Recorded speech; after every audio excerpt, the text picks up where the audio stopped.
बिस्मिल्लाहिर्रहमानिर्रहीम अस्सलाम वालेकुम। Welcome to my channel Sabir Shafiq. आज न्यू टॉपिक के साथ एक्सेल पे मैं आपको फार्मूला शो के बारे में बताऊंगा। तो सबसे पहले आप हमारे चैनल को सब्सक्राइब कीजिए और साथ ही बेल आइकन पे क्लिक कीजिए ताकि हमारी जो भी वीडियो अपडेट हो सबसे पहले उसकी नोटिफिकेशन आप तक पहुंचे। तो स्टार्ट करेंगे अपना आज का टॉपिक। आज के टॉपिक में आपको बताऊंगा कि आप अपने एक्सेल के अंदर जो है वो फॉर्मूलों को कैसे शो कर सकते हैं।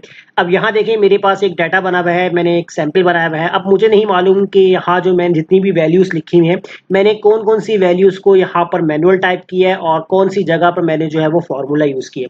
अब मैं अगर एक एक वैल्यूज को चेक करूँ डबल क्लिक करके तो इससे बहुत सारा टाइम लग जाएगा।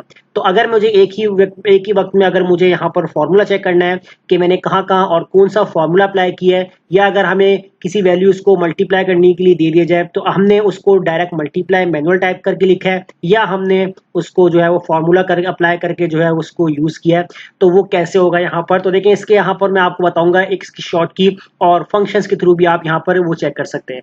तो लास्ट में मैं आपको एक एक्सेल की जो है वो एक बहुत इंपॉर्टेंट ट्रिक्स भी बताऊंगा। तो इस वीडियो के एंड तक लाजमी देखिएगा ताकि जो ट्रिक्स मैं आपके साथ शेयर करने वाला हूँ वो अभी आपके बहुत काम आने वाली है। तो पहले हम यहाँ पर अपने फॉर्मूले की टेस्टिंग कर लेते हैं कि फॉर्मूला को आप कैसे चेक कर सकते हैं। आपने यहाँ पर है फॉर्मूला बार में चले जाना है, यहाँ पर आपके पास शो फॉर्मूला का ऑप्शन है। अब अगर यहाँ पर आपको मालूम करना है कि आपने कौन कौन से सेल के अंदर जो है फॉर्मूले यूज किए हैं, तो आप जब शो फॉर्मूला पे क्लिक करेंगे तो आपकी स्क्रीन कुछ इस तरीके से एक्सटेंड हो जाएगी और यहाँ पर देखें आपको बता रहा है कि आपने जो है वो कौन से कॉलम या कौन से रो या कौन से सेल में फॉर्मूला यूज किया है और उसकी रेंज भी आपको बता रहा है कि आपने इस सेल पे जो फॉर्मूला अप्लाई किया है वो कौन से रेंज से अप्लाई किया है, D7 से लेकर D17 तक। और यहाँ पर डिफरेंट आप देख सकते हैं। इसके अलावा अगर आप सेंट्राइज में देखें तो देखें यहाँ पर हमने प्लस फॉर्मूला यूज किया है और यहाँ देखें हमने जो है मल्टीप्लाई का जो है वो फॉर्मूला यूज किया है। अब अगर वापस से इसको अपनी पोजीशन पे लेके आना तो आप इस शो फॉर्मूला से चेक हटा दीजिए तो ये वापस से जो फॉर्मूला है वो वहाँ पर हाइड हो जाएंगे। अब इसकी शॉर्ट की आप यूज कैसे कर सकते हैं, देखें यहाँ पर फंक्शंस के ऊपर लिखा हुआ आ रहा है यहाँ पर कंट्रोल और इस तरीके के आपको एक सिंबल नजर आ रहा है, इसको हम कहते हैं टिल देन। अब ये टिल देन की आपको कीबोर्ड में कहाँ मिलेगी, कहाँ नजर आती है, तो मैं यहाँ पर आपको एक स्क्रीन पर कीबोर्ड का जो है वो फंक्शन ऑन करके दिखाता हूँ। अब देखिए ये कीबोर्ड की जो की है वो आपको यहाँ नजर आती है जहाँ पर आपके नंबरिंग्स होते हैं यहाँ 1 2 3, इसी के साइड यानी कॉर्नर पे होती है टैब के ऊपर। तो यहाँ स्किप का बटन जो है साइड में दिया हुआ है, तो वैसे यहाँ पर जो हमारा कीबोर्ड होता है उसमें स्किप का बटन टॉप पर होता है। तो ये टिल देन आपको यहाँ नजर आएगा। तो ये इस तरीके का सिंबल बना हुआ होता है। आपने करना ये है कि आपने कंट्रोल के साथ इस बटन को आपने प्रेस करना है तो शॉर्ट की जो थी इसकी शो फॉर्मूला की वो अप्लाई हो जाएगी। जैसे मैं यहाँ पर अप्लाई करता हूँ कंट्रोल के साथ टिल देन अप्लाई करूंगा तो मेरा फंक्शन जो है वो यहाँ पर काम करने लगेगा। देखें मेरा फंक्शन यहाँ पर काम कर रहा है, आपका जो है फॉर्मूला है वो यहाँ पर आपको शो होकर दिखा रहा है। जैसे ही मैं दोबारा से कंट्रोल के साथ टिल देन प्रेस करूंगा तो वापस से आपके फॉर्मूले हाइड हो जाएंगे। तो इस तरीके से तो हम अपने फॉर्मूलों को शो करवा सकते हैं और हाइड करवा सकते हैं और चेक कर सकते हैं कि हमने जो है वो फॉर्मूला अप्लाई किया है या नहीं किया। अब इसी तरह जो मैं आपको बताने जा रहा हूँ कि वो एक्सेल की जो एक खास ट्रिक्स है जो मैं आपके साथ शेयर कर रहा हूँ। देखिए एक्सेल के अंदर हमें क्या करना होता है कि हमें अगर कोई टास्क मिल जाए कि हमारे पास जो एक्सेल के अंदर नंबर ऑफ रॉस कितनी है, नंबर ऑफ कॉलम्स कितने हैं, तो वो आप कैसे मालूम करेंगे। तो बेहतर ये तरीका ये होता है कि हम पहले काम क्या करते हैं कि हम अपनी रॉस को काउंट कर लेते हैं या हमें जो है number of Ross number of columns याद कर लेते हैं। तो अगर यहाँ पर आपको सबसे आसान तरीका जानना है कि आप कैसे जो है मालूम करें तो पहले हम इसकी जो है बेसिक देखते हैं कि हम अमूमन इसमें करते क्या है रॉस और कॉलम्स को जानने के लिए।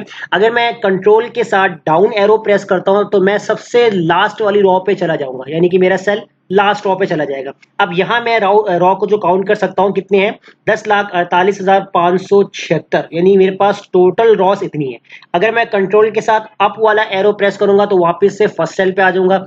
इस तरीके से अगर मुझे कॉलम के बारे में जानना है तो मैं कंट्रोल के साथ राइट एरो प्रेस करूंगा तो सबसे लास्ट वाले रॉ पे चला जाऊंगा। अब देखें यहाँ पर मैंने क्या किया हुआ है, यहाँ पर आपको XFD लिखा हुआ नजर आ रहा है। अब XFD कौन सा कॉलम है ये मुझे नहीं मालूम, तो हम क्या करते हैं, हम यहाँ पर जो है वो इक्वल लगा के कॉलम का फॉर्मूला अप्लाई करते हैं, ब्रैकेट ओपन करते हैं और ब्रैकेट क्लोज और एंटर। तो देखिए यहाँ आपको मालूम हो जाएगा कि आपके पास नंबर ऑफ कॉलम्स कितने हैं, 16,384, यानी 16,384 आपके कॉलम्स हैं।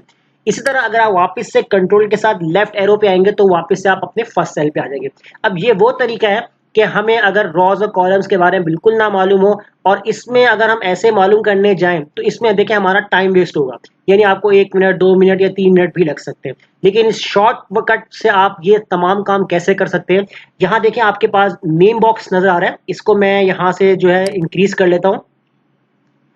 अब यहाँ आपके पास कॉर्नर पे देख सकते हैं इस तरीके से एरो, जहां मेरा माउस रखा हुआ है, यहाँ देखिए इस तरीके से एक डाउन एरो बना हुआ है, हाईलाइट हो रहा है। आपने करना है कि इसके ऊपर जब आप क्लिक करके रखेंगे तो आप टॉप पर देख सकते हैं कि आपके पास जो है वो नंबर ऑफ रॉस कितनी हमने देखी थी, 10,48,576, और कॉलम्स कितने हैं, 16,384। तो हमें क्या हुआ, ना हमें डाउन एरो से नीचे जाना पड़ा, ना हमें डाउन राइट एरो से हमने राइट साइड पे गए और वहां जाके ना हमने फॉर्मूला अप्लाई किया। हमने एक ही बारी के अंदर यहाँ क्लिक करके जो है मालूम कर लिया कि रॉस कितनी है और कॉलम्स कितने हैं। अब पहले वाली रॉज है या बाद वाली रॉज है, तो आपको यहाँ पर मालूम होगा, नंबर के बाद देखें लिखा हुआ है आर, इसका मतलब है ये रॉज है, और इसके बाद देखें यहाँ नंबर के बाद लिखा हुआ है सी, इसका मतलब है ये है कॉलम। अब मुझे आसानी सबसे ज्यादा क्या होगी कि नंबर ऑफ कॉलम रॉ मालूम करने के लिए मैं यहाँ पर क्लिक करके रखूंगा और यहाँ से मैं देख सकता हूँ कि नंबर ऑफ रॉज और नंबर ऑफ कॉलम्स कितने हैं। तो है ना अमेजिंग ट्रिक्स कि कैसे हम जो है यहाँ पर अपने फॉर्मूलों को हाइड कर सकते हैं और शो कर सकते हैं। और इसी के साथ जो हमने यहाँ पर जानी है कि लास्ट में कि एक्सेल की ट्रिक्स के हम अपनी नंबर ऑफ रॉज और कॉलम्स को कैसे ही हम यहाँ पर चंद सेकंड्स के अंदर उनको मालूम करके बता सकते हैं कि नंबर ऑफ कॉलम्स और नंबर ऑफ कितनी है, जो कि मैंने आपको आज की क्लास में बताई है। तो उम्मीद करता हूँ आपको ये क्लास जरूर समझ में आ गई होगी। तो वीडियो अच्छी लगी लाइक कीजिए, फ्रेंड्स में शेयर कीजिए और हमारे चैनल को सब्सक्राइब करना मत भूलिएगा। मिलते हैं नेक्स्ट वीडियो में, शुक्रिया।